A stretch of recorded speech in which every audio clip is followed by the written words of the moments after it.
বাবা এই যে তোর জন্য থার গাড়ি এনেছি এনি। ও মা, থার গাড়ি?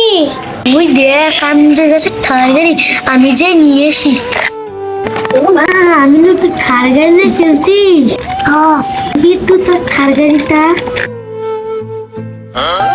এই দেখ, আমি তো থার গাড়িটা নিয়ে এসলাম। থাক, আমি এখন চালাই। এনি ট্রাক্টর দিয়ে খেলা। তুই ট্রাক্টর গাড়িতে খেলছিস, একটু দেখি। এনি জিসিবি দিয়ে খেল। আমি না তুই জিনিসটা খেলছিস। এই ডাম্পারটা ভালো করে রাখবি এবার কিন্তু। এই নাম্বারটা তো আমি নিব। আমরা এই নাম্বারটা খেলছি, দেখিস নাম্বারটা। তার মানে তুই বারবার গাড়িগুলো নিয়ে পালাচ্ছিস, আজকে তোরে শেষ দিব। আমি না